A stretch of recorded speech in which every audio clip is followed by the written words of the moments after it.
نبی پاک صلی اللہ علیہ وسلم کے مدینے آنے سے پہلے ایک شخص تھا، عبداللہ بن ابی سلول اس کا نام تھا۔ تو مدینے والے لوگ اس کو اپنا پیشوا مانتے تھے، اوس بھی خزرج بھی، اس کی تاج پوشی بھی کی، بڑی اس کی منتا تھی۔ جب حضور آ گئے تو اس کا کاروبار بند ہو گیا۔ اب لوگ یہ نہیں سمجھتے کہ میں غلط ہوں، لوگ کسی کے مفادات کو ٹھیس پہنچتی ہے تو مخالفت کرنے لگ جاتا ہے۔ اب اس کے حالات جب خراب ہوئے تو اس نے پتہ کیا کیا، جھوٹ موٹ کا کلمہ پڑھ لیا۔ سمجھ آ رہی ہے باتوں؟ جھوٹ موٹ کا، اور منافقوں کا ایک ٹولہ اس نے تیار کر لیا جس کا قرآن مجید نے سورہ منافقون میں ذکر کیا۔ ایک جنگ کا موقع تھا، نبی پاک صلی اللہ علیہ وسلم تشریف لے گئے تو عبداللہ بن ابی سلول بھی چلا گیا۔ حضرت عمر فاروق رضی اللہ تعالیٰ عنہ کے ایک غلام تھے، وہ پانی لینے کنویں پہ گئے۔ ادھر سے انصار میں سے، چونکہ حضرت عمر کے غلام مہاجر تھے، انصار میں سے ایک شخص پانی لینے پہلے سے آیا ہوا تھا۔ پانی بھرنے میں کوئی اختلاف ہو گیا، جھگڑا ہو گیا، مار کٹائی تک نوبت آ گئی۔ حضرت عمر کے غلام نے کچھ چیز مار دی، اس شخص کو زخمی ہو گیا۔ اس نے پکارا، عبداللہ بن ابی سلول نے سمجھا کہ موقع اچھا ہے، دوڑا ہوا آیا اور آ کر اس نے کہا، انصار مدینہ بھاگ کے آؤ، جلدی آؤ، اور بڑے غلط جملے استعمال کیے۔ کہنے لگا اگر ان لوگوں کو تم اپنا بچہ کچا کھانے کو نہ دیتے مہاجروں کو تو آج یہ تمہارے سر پہ نہ بیٹھتے۔ معاذ اللہ، ایسی باتوں پہ کہا کرے، بولے یہ روزمرہ کی گفتگو میں عادت بنائیں، کوئی ایسی بات کرنی ہو تو معاذ اللہ استغفر اللہ کہہ کے کرنی چاہیے۔ اس نے کہا کہ معاذ اللہ اب ان کو بچہ کچا نہ دیں تو یہ ہمارے سر پہ نہ بیٹھتے۔ شور کیا اس نے۔ ہمارے ہاں بھی سیانے بندے پنچایت کے لوگ وہ کہتے ہیں تو اس برادری کے بچے سے ہی مار کھا ہے، پتہ ہی نہیں چلا، جا اسے مار کے آ، سر پھاڑا، یہ کار پھوڑ دے اس کا سر، اور دیکھ میں دیکھ لوں گا بعد میں جو ہوگا۔ یہ عقل مند لوگوں کے مشورے نہیں، یہ جاہل لوگوں کے مشورے۔ ناراض نہ ہونا، پر یہ نبی پاک صلی اللہ علیہ وسلم نے فرمایا ہے، حضور کا فرمان ہے۔ یہ کن لوگوں کا کام ہے؟ بول کے بتائیں، بول کے۔ پڑھے لکھے سیانے بندے اس طرح کے مشورے یہ بالکل نہیں دیتے، جاہلوں کا کام۔ پکارا، مہاجر سارے اکٹھے ہو گئے، انصار سارے آ گئے، اور جب انصار آئے تو مہاجرین کو بھی پکارا، مہاجر بھی آ گئے۔ اب وہ گتھم گتھا ہونے لگے تو کسی نے جا کے محبوب پاک کے کان میں کہا، یا رسول اللہ وہاں تو مہاجر انصار لڑنے لگے۔ وہ پرانی لڑائیاں پھر سے جاگ گئی ہیں۔ نبی پاک تشریف لائے، حضور نے وہاں لفظ بیان کیے، فرمایا یہ تم نے کیا جاہلوں جیسا کام شروع کیا ہوا ہے؟ یہ کون سا کام ہے؟ اللہ کرے ہم سب اس کام سے باز آ جائے، آمین تو کہنا۔ اور تو اس برادری دے منڈے کوئی مار کھائیں؟ برادری کیا ہوتی ہے؟ برادری تو تعارف کے لیے، اونچ نیچ کہاں سے آ گئی؟ کہا میرے رسول پاک علیہ الصلوۃ والسلام نے فرمایا تم جاہلوں جیسے کام کر رہے ہو۔ صلح کرائی، بات رفع دفع کرائی، لوگ چلے گئے، معاملہ ٹھنڈا ہو گیا۔ لیکن عبداللہ بن سلول نے کہا کہ میں یہ موقع خالی نہیں جانے دوں گا۔ پھر گیا وہ اور جا کے انصار مدینہ سے کہنے لگا، ایک دفعہ جا لینے دو مدینے، تم نے میری بات نہیں نہ سنی تو جو وہاں بڑے سردار بیٹھے ہیں ان سے بات کروں گا، اور معاذ اللہ ثم معاذ اللہ ہم ان بے عزت لوگوں کو مدینے سے نکال دیں گے، وہاں صرف عزت والے رہیں گے۔ یہ غلط جملے اس نے ادا کیے جس کو قرآن پاک نے سورہ منافقون میں بیان فرمایا ہے۔ اس نے یہ بات کی۔ ایک صحابی تھے حضرت زید رضی اللہ تعالیٰ عنہ، وہ سن رہے تھے، آ کے عرض کی، یا رسول اللہ صلی اللہ علیہ وسلم عبداللہ بن ابی سلول تو اس طرح کہہ رہا ہے کہ مدینے جا کے عزت والے دوسروں کو نکال دیں گے، اور تم اگر اپنا بچہ انہیں نہ دیتے تو معاذ اللہ آج یہ ایسا نہ کرتے۔ حضرت عمر نے بھی سن لیا، حضرت عمر نے بات سن لی، تلوار نکالی اور دوڑے۔ حضور نے بازو پکڑا، فرمایا کدھر جا رہے ہو؟ کہا یا رسول اللہ اگر آج سزا نہ دی تو کل اور بات بھی کرے گا، اور اگر آج ایک قتل ہو گیا تو باقی سیانے بن جائیں گے۔ یا رسول اللہ مجھے چھوڑے، میں ماروں گا۔ حضور نے فرمایا عمر چپ کر، وہ جھوٹ موٹ کا کلمہ پڑھتا ہے، لوگ کہیں گے کہ محمد ابن عبداللہ نے اپنے ساتھی مارنے شروع کر دیے۔ چپ کر، حوصلہ کر، صبر کر، دلیری کر۔ حضرت عمر کہتے ہیں میری حضور کے کہنے پر میں ٹھہر تو گیا، پر وہ میرے اندر جو آگ لگی ہوئی تھی ٹھنڈی نہیں ہو رہی۔ کہتے ہیں میں چپ تو کر گیا۔ نبی پاک علیہ السلام نے پوچھا عبداللہ بن نبی سلول سے تو نے یہ کہا ہے؟ کہنے لگا حاشا وکلا میں نے بات ہی نہیں کی نا۔ اب لوگ کہنے لگے کہ زید تو نوجوان ہے تو یہ بوڑھا آدمی ہے، چلو صحیح کہتا ہوگا۔ حضور بھی خاموش ہو گئے۔ اللہ پاک نے قرآن مجید نازل فرما دیا، فرمایا اللہ نے سن لی ان کی بات جنہوں نے یہ کہا ہے، اور پھر لفظ بڑے حسین ہے، فرمایا یہ کہتے ہم عزت والے ہیں؟ نہیں، وَلِلَّهِ الْعِزَّةُ وَلِرَسُولِهِ وَلِلْمُؤْمِنِينَ، فرمایا عزت تو اللہ کے پاس ہے، اللہ کے رسول کے پاس ہے، اور عزت تو مومنوں کے پاس ہے، مومنین کے پاس عزت ہے۔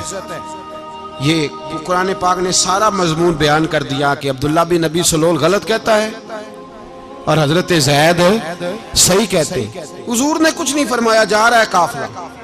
جب مدینے کی سرحد آ گئی نا، حدود مدینہ منورہ کی شروع ہوئی، تو عبداللہ کا اپنا بیٹا، اس کا نام بھی عبداللہ بن عبداللہ تھا، اپنا بیٹا اس کا بڑا مخلص جانثار غلام تھا میرے رسول پاک صلی اللہ علیہ وسلم کا، وہ تلوار لے کے مدینے کی حد پہ کھڑا ہو گیا اور کہنے لگا میرے باپ تو نے اتنی بے ایمانی کے لفظ کہے کہ میں ان کو نکال دوں گا؟ کہے اپنی زبان سے کہ میں ذلت والا ہوں، رسول پاک کو اللہ نے بڑی عزت عطا فرمائی، کہے ورنہ میں تیری گردن کاٹ دوں گا۔ بول، کہے حضور بھی عزت والے اور نبی پاک کے غلام بھی عزت، کہے اپنی زبان سے، کہے میرے رب کا یہ فرمان ہے وَرَفَعْنَا لَكَ ذِكْرَكَ، حبیب میں خود تیرے لیے تیری شانوں کو بلند فرما دوں گا۔ تو کہا تو دشمن ہو کے کہنے لگا میرے بیٹے مجھے معاف کر دے، مصطفیٰ تو بڑی عزتوں والے ہیں، ان کے غلام شانوں والے۔ جب بیٹا تلوار لے کے سامنے کھڑا ہوا، شہرت ہوئی، اب نبی پاک نے حضرت عمر کی طرف دیکھا، کہا عمر تیری بات صحیح تھی، اب جو ہوا یہ زیادہ صحیح تھا، وہ میں نے تجھے کہا حوصلہ کر، تدبر کر، وقت کا انتظار کر، یہ صحیح ہوا کہ وہ صحیح تھا۔ تو حضرت عمر فاروق کہنے لگے یا رسول اللہ میں گواہی دیتا ہوں آپ واقعی اللہ کے سچے رسول ہیں صلی اللہ اتنی اچھی رائے، وقت فیصلہ کرتا ہے، تدبر سے چلے، دانائی سے چلے، علم پیدا کریں، بردباری۔ ہمیں کئی دفعہ سجدہ صاف کرنا پڑتا ہے، ہم جو کہتے ہیں بات اس کے الٹ نکل آتی ہے۔ ہم کسی شخص کے بارے میں کچھ تبصرہ کر بیٹھتے ہیں، کچھ عرصے کے بعد ہمیں پتہ چلتا ہے کہ وہ تو ایسا تھا ہی نہیں، ہم نے غلط بات کر۔ ہم بغیر تحقیق کے، بغیر تفتیش کے، حوصلہ نہ ہونے کی وجہ سے، صبر نہ ہونے کی وجہ سے ہم بہت سارے کام کر گزرتے ہیں، پھر ہمیں نقصان ہوتا ہے۔ اپنی زندگی میں حلم نہ چھوڑیں، حوصلہ نہ، لڑائیاں ہوتی ہیں نا گھروں میں، اس کی وجہ خامد ہوتا ہے، بیوی نہیں ہوتی۔ یہ بات گھر جا کے بتانا کہ آج انہوں نے کہا ہے۔ لڑائی کی وجہ کون ہوتا ہے؟ نہ بولو تسی، پر میں تے آنکھ ہی چھڑیا ہے، وہ تو ریکارڈ ہو گیا ہے۔ لڑائی کی وجہ کون ہے؟ جڑے باتیں لڑتے ہیں وہ کوندے ہی نہیں پے۔ وجہ کون بنتا ہے جی؟ کیوں بلا؟ اس لیے کہ نبی پاک صلی اللہ علیہ وسلم نے فرمایا عورت کی اگل آدھی ہے تو تیری تو پوری ہے نا، جس کا مطلب ہے لڑائی اگر بچ سکتی تھی تو مرد کی وجہ سے بچ سکتی تھی، گھر میں امن ہو سکتا تھا۔ کہتے ہیں جی یہ بڑی بیوقوف ہے، میری سنتی نہیں۔ تو میں نے کہا جو اس سے بحث کر رہا ہے وہ سیانا ہے؟ بولیں، جو بحث کر رہا ہے وہ عقل مند ہے؟ بندہ تو چلو تھا وہ دانشور، شیکسپیئر، باتیں بعض اوقات اس کی کچھ ایسی ہیں۔ اس سے کسی نے پوچھا تھا عورتوں سے کون جیت سکتا ہے بحث میں، تو اس نے کہا تھا وہ جو ان سے بحث نہ کرے، جو ان سے بحث۔ تو بھائی تو وجہ اس لیے کہ حوصلہ تو نہیں کرنا تھا۔ نبی پاک علیہ السلام نے فرمایا بی بی ٹیڑھی لکڑی ہے، سیدھی کرنے کی کوشش کرو گے تو ٹوٹ جائے گی، سیدھی تو پھر کتنا بیوقوف ہے جو پتھر سے سر رگڑ رہا ہے، کتنا نادان ہے جو یہ حرکت کر رہا ہے، دریا میں چھلانگ لگا کے کہتا ہے ڈوبوں گا نہیں۔ تو بھائی حوصلہ پیدا کرے، علم پیدا کرے، بہت ساری ایسی باتیں کرے کہ جس میں اشتعال آئے گا، فٹافٹ 3 لفظ طلاق کے دے دیے، اب بھاگا گیا مفتی صاحب کے پاس، اوہو 4 بچوں کا کیا بنے گا؟ اور یہ بات پکی ہے کہ بچوں کو صرف ان کی ماں ہی پال سکتی ہے، ان کی ماں۔ اور بات مجھے نہیں بھولتی، ایک شخص نے بیوی کو طلاق دے کے دوسری شادی کی. اس کا بیٹا تھا 10 سال کا. تو اس نے اپنے بیٹے سے کہا کہ بیٹے بتا پرانی اماں صحیح تھی یا یہ صحیح ہے؟ اس نے کہا نہیں ابا وہ تو جھوٹ بڑے بولتی تھی، یہ صحیح ہے. وہ جھوٹی تھی، وہ جھوٹ بڑے بولتی تھی میری سگی اماں، یہ سچ بولتی ہے. اس نے کہا وہ کیسے؟ کہنے لگا اس لیے کہ میں کوئی شرارت کرتا تھا تو میری سگی اماں مجھے تھپڑ مارتی تھی اور کہتی تھی تجھے روٹی نہیں دے رہی، جا دوڑ جا گھر سے. تو میں دوڑ جاتا تھا تو جھوٹ بولتی تھی نہیں دینی، پھر آدھے گھنٹے کے بعد مجھے ڈھونڈنے لگ جاتی تھی، ڈھونڈ کے لاتی تھی، پھر میری منت کرتی تھی، پھر مجھے کہتی تھی نہ مجھے ستایا کر، پھر میرا ماتھا چومتی تھی، پھر میری مرضی کا کھانا بنا کے دیتی تھی، پھر میرے منہ میں لقمے ڈالتی تھی. جھوٹی تھی، پہلے کہتی ہے نہیں دینی پھر پیچھے بھاگتی ہے. یہ سچی ہے، میں شرارت کرتا ہوں تو تھپڑ مار کے نکالتی ہے، پھر میں منتیں کرتا ہوں پر روٹی نہیں دیتی، پیر پکڑتا ہوں نہیں دیتی. سچ بولتی ہے، اپنی بات پہ ڈٹ جاتی. او بھائی بچے اس کی ماں ہی پال سکتی ہے، تو نے 3 جملے کہتے سوچا ہی نہیں، تیرا کا گیا تو یہ تو نئی بیوی ملے گی، اور اس کا بھی کیا گیا، اس کو بھی شاید شوہر مل جائے. ان پھولوں کی پرورش صرف ان کا مالی کر سکتا ہے، دوسرا کر سکتا تو نے حوصلہ ہی نہیں کیا. ٹھیک ہے غلطی بیوی کی تھی پر تو مرد تھا نا، تیرے پاس تو دلیری تھی. فٹافٹی 3 طلاق کے جملے کہہ دیے. اور میرے رسول پاک علیہ السلام نے فرمایا جائز کام بڑے ہیں پر طلاق جائز تو ہے پر میرے رب کو پسند نہیں، اللہ کو پسند. تو نے مالی بگا دیا جس نے تیرے گھر کا باغ سینچنا تھا. تو بھائی یہ حوصلہ نہیں، درجنوں طلاقیں، 20 کیس، اور ابھی وہ شادی کے پورے کپڑے نہیں پہنے تو طلاق پہلے. اس کی وجہ یہ کہ حوصلہ نہیں، صبر نہیں، رضا نہیں، ہم احساس نہیں کرتے. اگر تو یہ سمجھ جائے کہ بس اللہ نے جو میرے لیے بہتر سمجھا مجھے دے دیا، صحیح ہے میری آزمائش ہے کیا ہے کچھ ہے، جو اس نے بہتر سمجھا مجھے اس نے، پھر تو سکھی ہو جائے، تیرے لیے جینا آسان ہو جائے، پھر تو بہت ساری پریشانیوں سے آزمائشوں سے دور ہو جائے. میرے نبی پاک علیہ السلام نے ہمیں حوصلہ کرنے کا حکم دیا، دلیری.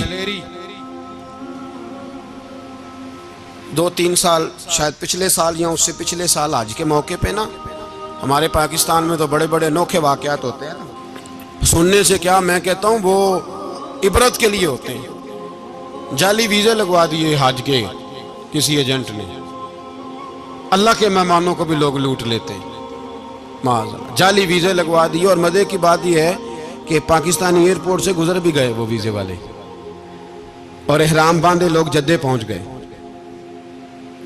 4 آدمی تھے، انہوں نے ویزا دیکھا تو کہا نقلی آپ کو واپس جانا پڑے گا. اگلی فلائٹ سے وہ لوگ واپس آئے. آپ مجھے بتائیے ان کی جب وہ چھوٹے چھوٹے کلپ آئے، میڈیا نے ان کی باتیں سنی تو ان کے آنسو نہیں تھمتے تھے. ایک آدمی احرام باندھ کے گیا ہے، معمولی سمجھتے ہیں آپ؟ میرے جیسا غریب آدمی کبھی اس نے ارادہ کیا اور مدینے جانے کا لیٹ ہو جائے تو کلیجہ پھٹنے کو آتا ہے. کچھ مجبوریاں پیروں میں آ جائے، نہ جا سکے تو پتہ نہیں کتنی توبہ کرنے کو دل کرتا ہے کہ کہیں غلطی تو نہیں ہو گئی، کوئی ایسی بات تو نہیں نکل گئی. یقین کریں طبیعت پریشان ہو جاتی، یار کوئی ایسا کام تو نہیں ہوگا جس کی وجہ سے یہ بات ہوئی. 4 آدمی لوٹ آئے، حالات خراب ہو گئے، لوگ رو رو کے قصے سناتے تھے. لیکن میرے رسول پاک علیہ السلام کا حوصلہ دیکھو. حضور کعبے کا بھی کعبہ، حضور مالک، حرم کے مالک مطلق، جن کے صدقے اللہ نے کعبہ کو بیت اللہ بنایا. حاجیو آؤ شہنشاہ کا روضہ دیکھو، کعبہ تو دیکھ چکے اب کعبے کا بھی کعبہ دیکھو. حضور 1400 صحابہ کو لے کے گئے عمرہ کرنے. مقام حدیبیہ پر پہنچے تو کافروں نے روک لیا، ہم عمرہ نہیں کرتے. تو اور میں خادم اور جو وارث و مالک ہیں 1400 صحابہ، ہم نہیں عمرہ کرنے دیتے، واپس جائیے. صلح لکھی جا رہی ہے. صلح کی شرطیں کیا ہیں؟ مکے سے کوئی آدمی غلطی سے بھی مدینے چلا گیا، مکے کا آدمی، تو مسلمان اگر ان کے ظلم سے تنگ آ کے، مکی مسلمان کافروں کے ظلم سے تنگ آ کے مدینے چلا گیا تو مدینے والے واپس کریں گے. اور اگر مدینے سے کوئی شخص غلطی سے بھی مکے چلا گیا تو مکے والے واپس نہیں کریں گے. اتنی سخت شرائط. حضرت عمر غصے سے کانپنے لگے, صحابہ پریشان ہیں, پر میرے رسول پاک نے صبر دکھایا, حوصلہ, تدبر. یہ تدبیر ہے, صبر ایک بہترین تدبیر ہے, اگر کوئی اپنائے تو بہترین طریقہ ہے. حضور نے فرمایا ہمیں منظور ہے, صلح کرو. اور اتنا سخت حکم ہے, کہنے لگے 1400 احرام والے واپس جائیں, بعد میں آنا, اس وقت نہیں عمرہ کرنے دیں گے.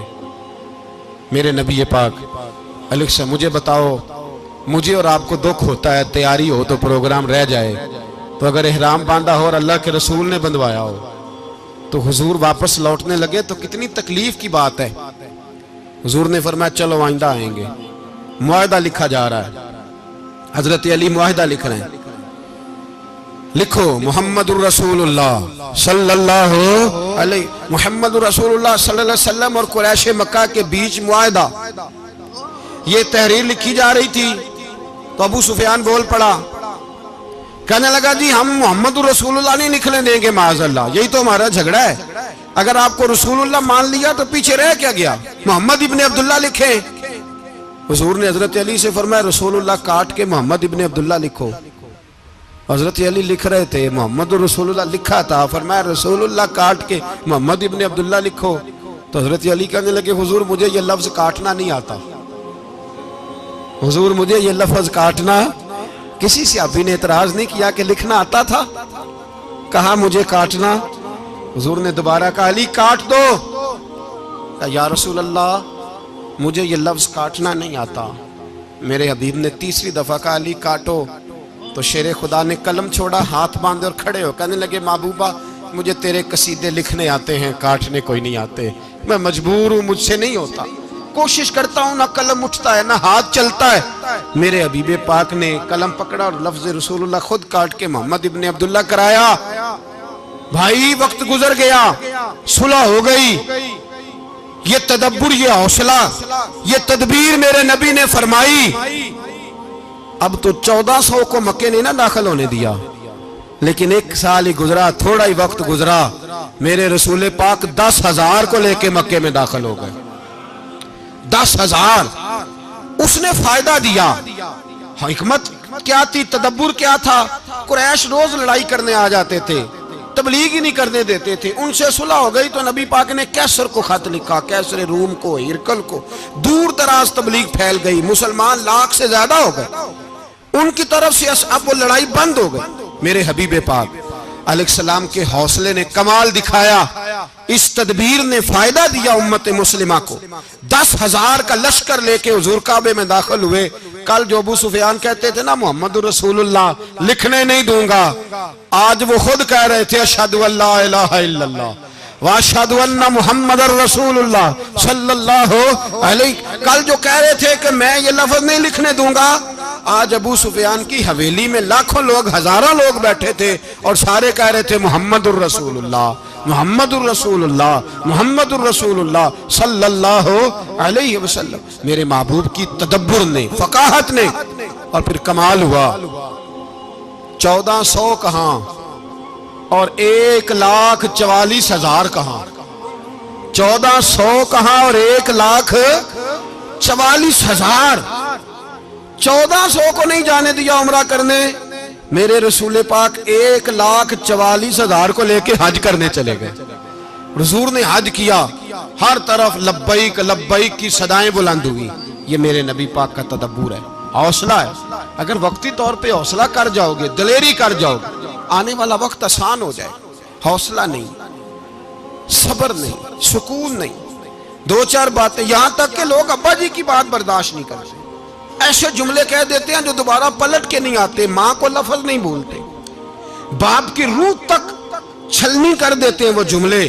لیکن لوگ اس وقت حوصلہ کرنے, اور ہم پنجابی لوگوں نے تو گنجائش ہی بڑی دے دی ہے. کہتے ہیں بچہ ہے جے ایک ہی ہے, ایک میں حوصلہ کرے کی ہے ماشاءاللہ. تو اگر جوان ہو گیا تو کہتے ہیں گرم خون ہے مکہ کب. اگر بوڑھا ہو گیا تو کہتے ہیں بوڑھوں میں حوصلہ نہیں ہوتا, نہ بچے میں نہ تو کس میں حوصلہ ہوگا؟ بولے کسی میں بھی نہیں. چھٹی سب کو فتویٰ مل گیا نا, یہ بچہ ہے جی, ابھی یہ تو بچہ ہے, آپ تو سیانے بیانے ہیں, یہ بچہ ہے. کمال ہو گئی ہے بھائی, کیا مطلب ہے بچہ ہے؟ بچے کو سارا پتہ ہے, ہر چیز اسے آتی ہے, حوصلہ کرنا ہی نہیں آتا. اور پھر کہہ دیا وہ تو گرم خون ہے. وہ کیا بات کرتے ہو, گرم خون؟ ابے کے گلے پڑ گیا گرم خون, اس کو کھڑا کرو نا ایس پی کے سامنے اور اس کو کہو مار تھپڑ اس کے منہ پہ, تیرے گرم خون کا پتہ چلے. غریب کے یہ گلے پڑ گیا, اس کو کھڑا کرو ایس او کے سامنے, پھر پتہ چلے گا خون کتنا گرم ہے. وہاں بالکل چپ ہے, بالکل خاموش ہے. اور گرم خون اس کا صرف اماں کے لیے, جلال صرف رہ گیا اگر غریب گھر کی بیٹی بیاہ کے لایا تو صرف اس کے لیے. کوئی ایسی بات نہیں. ہم بڑے سیانے, ہمارا غصہ بڑا سمجھدار ہے, ہمارا وہ گرم خون بڑا سیانا ہے. وہ جہاں دیکھتا ہے کہ معاملہ ہلکا ہے تو وہاں وہ گرم خون جلال میں, اور جہاں دیکھتا ہے کہ سامنے والا تگڑا ہے تو وہاں وہ گرم خون فوراً ٹھنڈا ہو جاتا ہے. حوصلہ پیدا کریں. زندگی حوصلے مند لوگ جیتے ہیں, جو حوصلے مند نہیں ہوتے وہ تو زندگی کا ایک سال لطف سے نہیں جی پاتے. حوصلہ کریں, مسکرائیں. میرے نبی پاک صلی اللہ تعالی علیہ وسلم نے نا عثمان بن طلحہ, کعبے کی چابی ان کے پاس ہوتی تھی, تو حضور نے ایک دن فرمایا عثمان, اچھا یہ نہیں تھا کہ عثمان خاص لوگوں کو چابی کعبہ کھول کے دکھاتے تھے, بلکہ ان کو قریش کی جانب سے یہ حکم تھا کہ جو بھی تجھے کہے تو نے کعبے کا دروازہ کھول دینا. نبی پاک علیہ الصلوۃ والسلام نے نا ہجرت سے 2-4 دن پہلے کہا کہ عثمان ذرا چابی دو, میں نے کعبہ اندر سے دیکھنا ہے. بڑے ٹھنڈے دل سے ذرا سننا, ادھر دیکھو میری طرف, ادھر دیکھیے گا ذرا میرے بھائی. میں نے ایک بندے سے کہا یار پانی کی بوتل دینا دکاندار سے, ایک ہے اس نے کہہ دیا نہیں میرے پاس. اس بات کا کوئی غصہ بولیے, اور اگر وہ کہے سارے زمانے کو ملے گی آپ کو نہیں دینی, پھر بولیں میرا خیال ہے چپ کر کے ہنس کے آ جائیں گے, سوال ہی نہیں پیدا ہوتا. ہم کہیں گے مجھے نہیں نہ دینی, تو نے تو دکان اٹھا یہاں سے, بند کاری سے. کیا مطلب ہے سب کو دینی ہے تجھے نہیں دینی, کیا معنی ہے اس کا؟ لے کے جاؤں گا, جھگڑا ہوگا, بحث کریں گے. عثمان بن طلحہ سے حضور نے فرمایا دروازہ کھولو, کعبہ دیکھنا ہے. عثمان کہنے لگا میں ساری دنیا کو دکھاؤں گا, آپ کو نہیں دکھاؤں گا. کتنی سخت بات ہے, پر قربان جائیں رسول اللہ کے حوصلے پہ صلی اللہ علیہ. عثمان کہتے ہیں میں نے یہ بات کی تو نبی پاک مسکرانے لگے, اور میں اچھا نہیں دینی, تو حضور نے نا مسکرا کے اور میری کمر پہ تھپکی دی, فرمایا اچھا یاد رکھنا یہ چابی میں تجھ سے لے لوں گا, اور جس کو میرا دل کرے گا میں اس کو دوں گا. عثمان کہتے ہیں روز رات کو نبی پاک کے یہ جملے میرے کانوں میں گونجا کرتے تھے, گونجتے تھے کہ حضور نے فرمایا. کہتے ہیں جس دن پتا چلا نا نبی پاک 10,000 کا لشکر لے کے آ رہے ہیں, تو ابو سفیان میٹنگیں کر رہے تھے, مکے کے سارے سردار تیاری کر رہے تھے, اور میرے کانوں میں ایک ہی لفظ تھا کہ حضور نے فرمایا میں چابی لے لوں گا, پھر جس کو میں چاہوں گا اسے دوں گا. عثمان کہتے ہیں حد ہو گئی, وقت گزر گیا, حضور آ گئے, طواف فرمایا, اور طواف کے بعد میرے نبی پاک علیہ السلام نے فرمایا بلاؤ نا ذرا عثمان کو. عثمان کہتے ہیں میں چابی لے کے آیا تو دوسرا جملہ کوئی نہیں. ساڑھے نا کوئی بندہ مشورہ دے وہ دی نہ منیے, تے جے کام مونجو ہو جائے نا, جن جو نے مشورہ دیتا سی تے وہ نال ہی غوث پاک بن جاندہ ہے. تینوں آکھیا سی نا, فوراً ہی داتا علی اجویری ہو جاندہ ہے. وہ کہندے تینوں پتہ نہیں میں کٹا ولی اللہ, تینوں میں آکھیا سی میں نہ کر, اور بندہ پریشان ہوتا ہے, کام الٹ ہو گیا, اور لاگوں آکھی جاندہ ہے ویکھو جی میں تے تانوں پہلوں ہی آکھیا سی. جی عجیب بات ہے, شیخ چلی کی طرح پیچھے پڑ جائے گا, میں نے تو پہلے ہی کہا تھا. او بس کر یار, اب تو خواجہ معین الدین اجمیری ہو گیا, بس کرو. مشورہ ہی ہوتا ہے, کسی کا مل جاتا ہے اور کسی کا نہیں لیا جاتا. فوری طور پہ بندہ اٹھ کے نا تو ولایت کی 4تھی سیڑھی پہ چڑھ جائے گا, کہے گا میں تو اب دالے وقت ہوں, میں کتب دورہ ہوں, میں نے تجھے کہا نہیں تھا. اب بس کر یار, کئی دفعہ مشورے صحیح ہوتے ہیں, کئی دفعہ صحیح. بولیے نبی پاک صلی اللہ علیہ وسلم کی احد کے دن خواہش یہ تھی کہ اندر رہ کے لڑنا ہے. جوان صحابہ نے کہا باہر جا کے لڑائی کرنی ہے, حضور نے باہر جا کے جنگ کی. بظاہر مسلمانوں کو شکست ہوئی, حضور نے ایک دفعہ نہیں کہا کہ میں نے تمہیں کہا نہیں تھا اندر رہنا ہے, بس ہو گیا جو ہو گیا. اب اس میں فٹافٹ اگلے کو حوصلہ دو، کوئی عرض نہیں یار. نبی پاک سب بولیے صلی اللہ علیہ وسلم، میرے حبیب پاک علیہ السلام نے نا کہا عثمان کو بلاؤ. عثمان آئے تو عثمان کہتے میں نے چابی دی تو میں تیار تھا، میں تیار تھا کہ اب میری بات ہوگی اور رسوائی ہوگی. لیکن کہتے ہیں قربان جائیں مصطفیٰ نے تو یہ جملہ بھی نہیں کہا کہ میں نے تجھے کہا نہیں تھا، یہ بھی نہیں کہا. حضور نے چابی لی، کعبے کے بت صاف کیے، نماز پڑھی، واپس آئے. فرمایا عثمان میرا وعدہ تھا تیرے ساتھ کہ جس کو میں چاہوں گا چابی دوں گا، یہ لو چابی میں تجھے ہی دینا چاہتا ہوں، لے لو رکھ لو. عثمان کہتے ہیں وہ چابی نہیں میرے طرف آ رہی تھی، میری طرف ایمان آ رہا تھا. وہ چابی نہیں آ رہی، ایمان آ رہا تھا میری جانب. کہتے ہیں میرے ہاتھوں میں چابی آئی اور میری زبان پہ کلمہ توحید جاری ہو گیا. بھائی تدبر، حوصلہ، صبر، رضا. ہمیں تو ٹائم بھی نہیں گزارنا آتا. گھر کا ماحول، گھر کے اندر رہ کے لوگ دکھی ہیں، اس لیے کہ ہماری طبیعتوں میں حوصلہ نہیں، ایک منٹ کے لیے نہیں، ایک سیکنڈ کے لیے بھی ہم یہ برداشت نہیں کرتے کہ چلو تھوڑا انتظار کریں، وقت کو دیکھیں، موقع کو دیکھیں. میرے نبی پاک علیہ السلام پہ اتنی مصیبتیں آئیں کہ پہاڑ پہ آتی تو وہ ریزہ ریزہ ہو جاتے، لیکن کسی مقام پر بھی حضور علیہ السلام شکوہ کرتے نظر نہیں آتے. ہم غریبی کا رونا روتے ہیں، ہر چوتھا آدمی کہتا ہے بڑا غریب ہوں، لیکن میرے نبی پاک علیہ السلام نے چوتھے دن کھجور کھائی، سرکہ کھایا ہے اور موٹے بان کی چارپائی پہ آرام کیا. حضرت عمر نے کہا حضور کتنی تکلیف ہے؟ فرمایا عمر کوئی تکلیف نہیں، تھوڑا سا تو وقت ہے، جنت میں جائیں گے، ساری نعمتیں اللہ نے ہمارے لیے تیار کی ہوئی ہے. راضی بالرضا، راضی بالرضا، کوئی کسی قسم کا مسئلہ نہیں. ہمیں آزمائشیں آتی ہیں، تکلیفیں آتی ہیں، بیماریاں آتی ہیں، لوگ چھوٹی چھوٹی بات پر پریشان ہو جاتے ہیں، ذرا ذرا سی بات پر شکوہ کرتے ہیں. میرے رسول پاک علیہ السلام نے فرمایا جب میرا رب کسی کو بیمار کرتا ہے تو 2 فرشتوں کو بھیجتا ہے، جاؤ میرے بندے کی تیمارداری کر کے آؤ. اللہ اکبر، خود رب بھیجتا ہے، جاؤ میرے بندے کی. تو مجھے بتائیے جب اللہ بھیجے تو پھر تندرست خوش نصیب ہوا کہ بیمار؟ جی تندرست پھر خوش نصیب کون ہوا؟ میرے نبی پاک صلی اللہ علیہ وسلم نے فرمایا رب 2 فرشتے بھیجتا ہے، فرماتا ہے پتہ کر کے آؤ میرے بندے کا اس کا کیا حال ہے، حالانکہ اللہ سارا ہی جانتا ہے. فرشتے آتے ہیں، واپس جاتے ہیں، رب کریم پوچھتے ہیں بتاؤ میرا بندہ کیا کہتا تھا؟ اللہ تجھے سارا ہی پتہ ہے، پر ہم سے پوچھتے تو بتا دیتے ہیں. وہ یہ کہتا تھا کہ میں اپنی رب کی رضا پہ بڑا ہی راضی ہوں. وہ تیری حمد کر رہا تھا، تیری تعریف کر رہا تھا، تیرا شکر کر رہا تھا، تیرے لیے کلمات حمد بیان کر رہا تھا. تو میرے نبی پاک علیہ السلام فرماتے ہیں، اللہ فرشتوں سے فرماتا ہے سنو پھر اگر میں اپنے بندے کو اس بیماری میں شفا دوں گا تو اس تندرستی سے زیادہ اچھی تندرستی دوں گا جو پہلے اسے عطا کی ہوئی تھی، پہلے سے اچھی صحت دوں گا. اور اگر اسے اس بیماری میں موت دوں گا تو پھر مرتے ہی اس کے لیے میں جنت کا فیصلہ فرما دوں گا. بھائی جب تو راضی بالرضا رہتا ہے، راضی بالرضا، بڑی سادی سی بات ہے بھائی. آپ گھر گئے روٹی مانگی تو اگر کسی نے کہا نا کہ اتنی تھکاوٹ ہے ٹائم پہ آیا کریں اس وقت، تو روٹی تو وہ بھی مل گئی پر اس میں لذت، وہ سکون نہیں، وہ سکون نہیں. میری اماں جی سالن پکا کے رکھ لیتی تھی تو روٹی جب بھی کوئی مانگتا تھا تو تازی بنا کے دیتی تھی، ان کی طبیعت تھی. تو میں اکثر ان سے کہتا کہ اماں جی پکا کے رکھ دیا کرو. تو کہتے تمہیں خوشی نہیں ہوتی جب تمہاری اماں تازی پکا کے دیتی ہے؟ خوشی ہوتی ہے، طبیعت میں خوشی ہوتی ہے. ان کا مزاج تھا، ذوق تھا، تو ہم سمجھتے تھے یار یہ بڑی سعادت کی بات.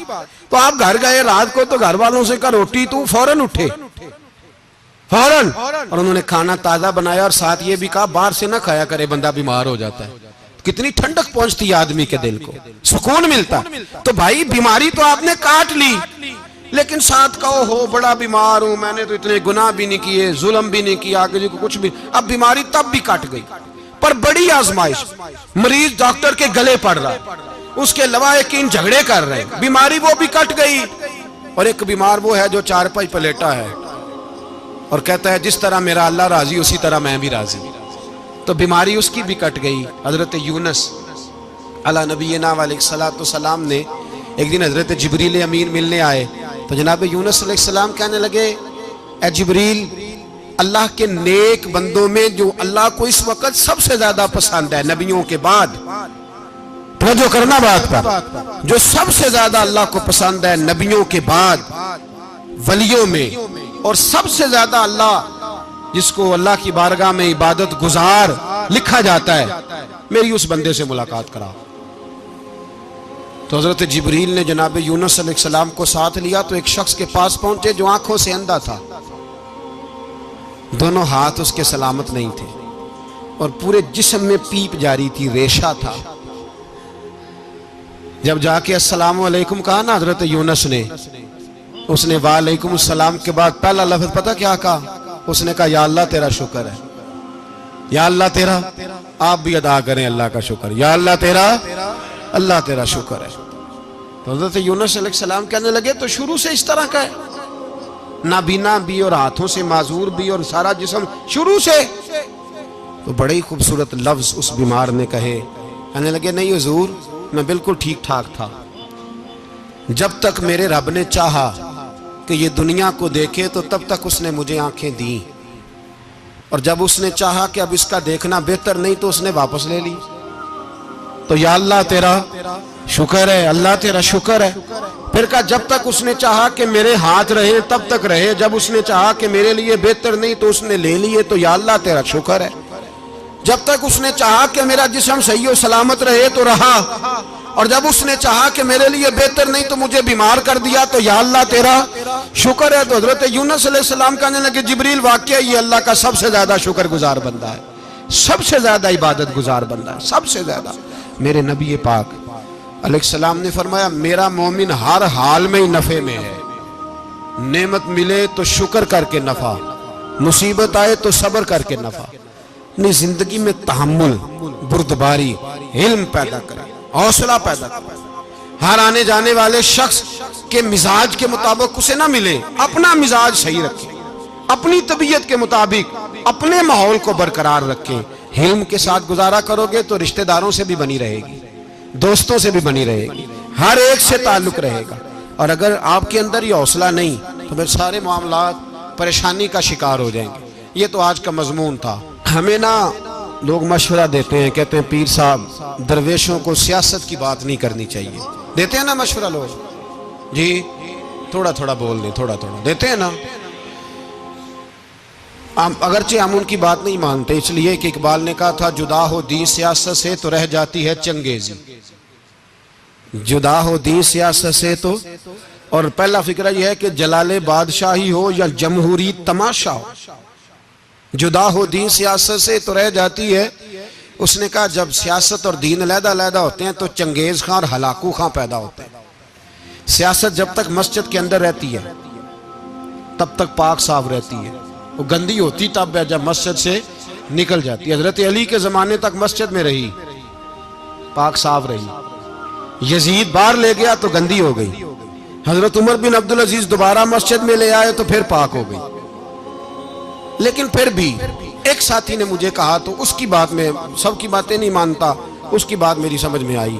وہ کہنے لگا جی اصل بات یہ ہے کہ سیاسی تبصرے تجزیے ہم اخباروں میں ٹی وی پہ جا کے بیٹھے، جا کے بڑی مہربانی میری طرف دیکھیں، وہ ہم سنتے رہتے ہیں تو ہمارا دل کرتا ہے مسجد میں صرف ہم رسول اللہ کا پیار ہی سنیں۔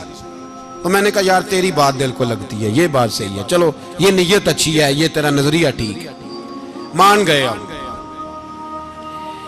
میں چلا گیا دکاندار کے پاس اور میں نے اس کو جا کے کہا کہ گاڑی کا انجن کھولو، اس طرح کرو، اس طرح۔ اس نے کہا مولانا آپ جا کے نا گھر تو فقہ کی کتاب کھولیں، اس لیے کہ گاڑی کے انجن کے بارے میں آپ کو معلومات، یہاں اگر آپ نے یہ کام کرنا ہے تو اس کو پڑھیں، کسی استاد کے پاس ورکشاپ پہ آئیں، آپ کے ہاتھوں کو، منہ کو، چہرے کو مٹی لگے، دھواں لگے، گریس لگے، پھر آپ کو پتہ چلے گا انجن کیسے کھلتا ہے۔ صحیح کہہ رہا ہوں؟ نہیں صحیح کہہ رہا؟ دعا گلہ تو یہاں کر چڑی جائے، صحیح کہہ رہا ہوں جی؟ اگر مولوی کو اجازت نہیں سیاست کی بات کرنے کی، اور مولوی کو اجازت نہیں کہ انجن کی بات کرے، تو سیاستدان کو اجازت ہے دین کی بات کرنے کی؟ یہاں تو وہ آئے نا مدرسے میں پڑھے، پورا دین حاصل کرے، پھر وہ بولے تو پھر تو ٹھیک ہو گیا، لیکن جب اسے سورۃ اخلاص بھی سیدھی نہیں آتی تو فتوے دینے کی اس کو ضرورت ہے کوئی؟ بولے نا یار، کیوں چھیڑتے ہیں سیاست؟ ہم نہ پچھلے جمعے جلوس نکالنا چاہ رہے تھے ختم نبوت کی ترمیم کے حوالے سے، حکومت وقت نے کہا کہ ہم واپس لیتے ہیں، تو میرے بہت سارے دوستوں نے کہا جی نکالنا چاہیے، انہوں نے کیا کیوں؟ میں نے کہا یار لوگوں کو بھی پریشان نہیں کرنا چاہتے، ہماری اپنی سڑکیں ہیں، کسی کو بس ٹھیک ہے، انہوں نے واپس لے لی تو بات ختم ہو گئی، ہم مان گئے، تسلیم کر لیا۔ اتنا ہمارا مطالبہ ہے کہ اس آدمی کو ضرور سزا دو جس نے یہ ترمیم کی ہے، لیکن ہم نہیں کرتے، کوئی نہیں نکلے، نہیں نہ نکلے بولے۔ تو وزیر قانون صاحب کو کیا مصیبت بنی ہوئی ہے نیا فتویٰ دینے کی؟ کہ ہے کوئی شوق انہیں دینا چاہیے فتویٰ؟ کہتے نہیں مرضیوں میں ہمارے درمیان تھوڑا ہی فرق ہے۔ مجھے یوں لگتا ہے کہ یہ جان بوجھ کر کوئی نہ کوئی ایسی شرارت کرتے ہیں جس سے لوگ اشتعال میں رہیں، جان بوجھ۔ حلم، حوصلہ، صبر ذات کے بارے میں تو ہے، لیکن اگر کوئی رسول پاک کی بے ادبی کرے تو پھر حوصلے کی بات ہے ہی نہیں، پھر تو جہاد کی بات ہے۔ اور میں دیانتداری سے مسجد میں باوضو بیٹھ کر جمعے کے دن مشورہ دیتا ہوں حکومت کو اور وزیر قانون کو مشورہ دیتا ہوں کہ نہ فرعون کی حکومت ساری زندگی رہی، نہ نمرود رہا، نہ جاج بن یوسف رہا، نہ یزید رہا، اور یار درباری بن کے حکمرانوں کی چاپلوسی کرتے کرتے تم یہاں تک آ گئے ہو کہ اب نبی پاک کی عزت کو ہاتھ ڈالنا شروع کر دیا ہے۔ اور آپ یقین کریں سیاسی جماعتوں کا اتنا برا حال ہے کہ ان کے لیڈر کے بارے میں کوئی بات کرے تو پاگل ہو جاتے ہیں یہ احتجاج کر کر کے، اور اس نے ڈائریکٹ کہہ دیا کہ ختم نبوت کا مسئلہ ہی کوئی نہیں، جو دین کی بنیاد ہے، کسی کو پرواہ نہیں۔ مجھے تو ان لوگوں کی فکر ہو رہی ہے جن لوگوں نے انہیں ووٹ دیے ہیں، وہ اللہ کو کیا جواب دیں گے؟ اور یہ اللہ ماشاءاللہ ساری سیاسی جماعتیں اس طرح کی۔ اور میرا وزیر قانون صاحب کو بھی مشورہ ہے کہ زندگی بڑی تھوڑی ہے، بڑی تھوڑی، اللہ سب کو معاف کرتا ہے، اپنے رسول کے غداروں کو معاف نہیں کرتا۔ اور یہاں تمہاری گاڑیوں پہ جھنڈے لگے ہوئے ہیں، وہاں بھی تمہارے جھنڈے لگیں گے، پر اس لیے لگیں گے کہ یہ غدار ہیں ناموس رسالت کے، یہ جھنڈے لگیں گے۔ شرم کرو اور ڈر جاؤ، بس کر دو، تمہارے منہ میں اب دانت پورے نہیں رہے۔ کوئی شوگر کا مریض ہے تو کوئی بلڈ پریشر کا، تو کوئی ہارٹ کا، تو کوئی کینسر کا۔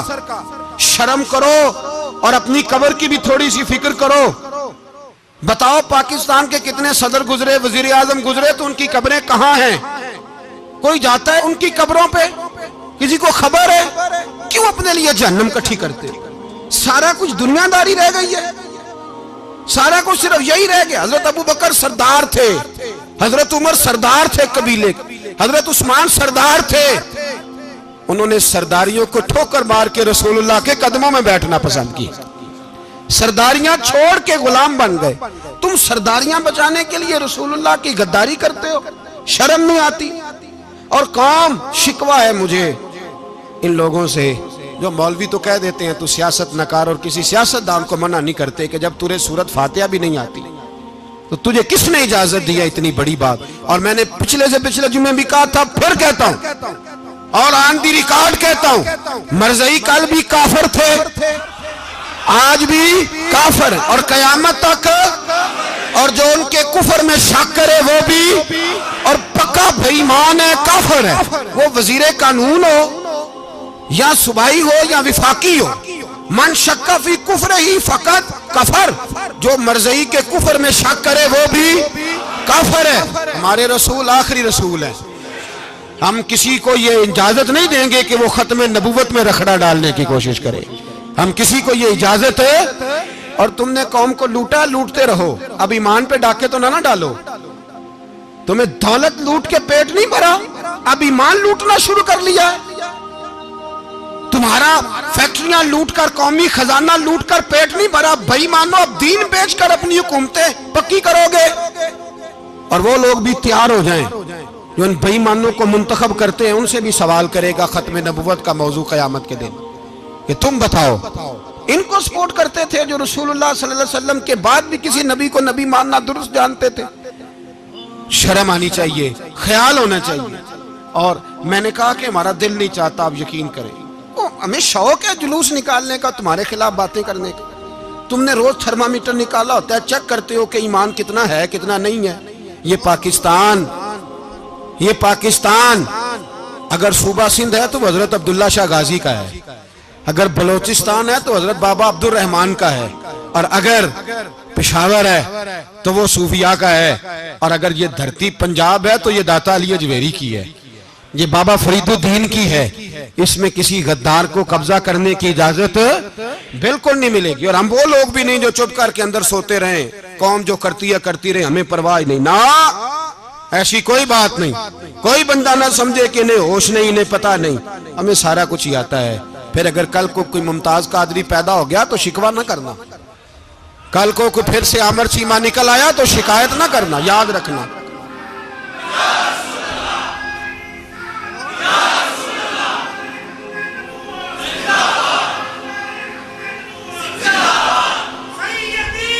تو میرے بھائی کھل کے بولے یا نبی رسول کے صلی اللہ۔ تو یہ مشورہ،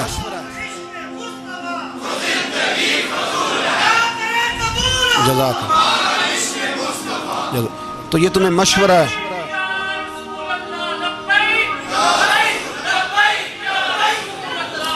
میری بات سنیں، یاد رکھیں، یہ لوگ بعد میں پچھتاتے ہیں، پھر مناظرے کراتے پھرتے ہیں، اس نے صحیح کیا کہ غلط کیا، پھر انہیں ہوش آتی ہے بعد میں، پھر ان کے حواری نکل نکل کے میدانوں میں دلیلیں دیتے ہیں۔ اس لیے ہمارا مشورہ ہے انہیں کہ یہ اپنی حد میں رہیں، اور جو کام تمہارے ذمہ، میں نے کہا نا تم نے بڑا لوٹا، یہ قوم روز تمہیں موقع دیتی ہے لوٹنے کا، یہ موقع دیتی ہے، تو تم نے دولت لوٹ کے پیٹ نہیں بھرے، اب ایمان لوٹنے کے چکر میں آ گئے ہو۔ یاد رکھو، مسلمان گناہگار ہیں، غدار نہیں ہیں۔ تمہیں دولت لوٹنے کا تو شاید موقع مل گیا ہے، پر ایمان لوٹنے کا موقع نہیں ملے گا، تو اس لیے اس کو لگام دو۔ اور ویسے بھی کتا جو پالتو ہوتا ہے نا، اس کو گھر کے اندر سنگلی سے باندھ کے رکھنا چاہیے۔ یہ تمہارے بوٹ چاٹتے ہیں، بھونکتے ہیں، تمہارے حق میں وزارتیں لیتے ہیں، ہم نے تو کوئی وزارت نہیں لی تم سے، اور نہ ہمیں شوق ہے اس لیے کہ ممبری کیا کرنی ہے جس کو ممبر رسول عطا کر دیا جائے، اس نے کیا کرنی ہے یہ ممبریاں جس کو پکا پکا ممبر رسول دے دیا جائے، تو اس لیے اس سے باہر آؤ۔ میں نے کہا بڑے بڑے نمرود، فرعون، قارون دفن ہے، تمہارا بھی نام تک نہیں ہوگا، بالکل نام نہیں ہوگا۔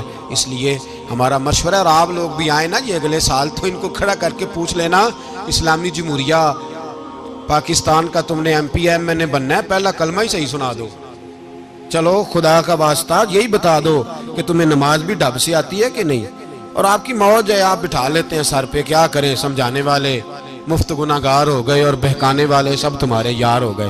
اس لیے یہ چھیڑتے ہیں جان بوجھ کے، اور پھر جب کوئی ممتاز قادری علیہ رحمہ پیدا ہوتے ہیں پھر انہیں دشواری ہوتی ہے، پھر ان کا جینا مشکل ہو جاتا ہے، یہ موقع دیتے ہیں، پتہ نہیں کس کے ایجنڈے پہ عمل کر رہے ہیں۔ میرا سوال یہ ہے، میں نے پچھلے جمعے پھر میرا سوال ہے کہ میں پوچھتا ہوں اس آدمی کو ضرورت کیا ہے ختم نبوت پر بات کرنے، جب امت مسلمہ کے متفق کا فیصلہ ہے کہ مرزائی کافر، اسمبلی نے بل پاس کر دیا کہ مرزائی ان کو اقلیت قرار دے دیا، اور جب سے وہ اقلیت بنے نہ ہم نے ان کی عبادت گاہ جلائی، نہ ہم نے ان کو قبروں سے نکالا، نہ ہم نے، بس ٹھیک ہے جیسے عیسائی رہتے ہیں، یہودی سے کس ملک میں رہتے ہیں وہ بھی رہیں، اقلیت بن کے رہے، کوئی اعتراض، پر تم انہیں کھینچ کے کیوں قریب کرتے ہو؟ تمہارا کیا یارانہ ہے ان کے ساتھ؟ بتاؤ تو صحیح۔ ان لوگوں سے ان کو چاہیے اپنے منہ میں لگام ڈالیں، اور اگر نہیں ڈالیں گے پھر انشاءاللہ ڈالی جائے گی، اور بڑی تگڑی ڈلے گی، اور پھر ایسی ڈلے گی۔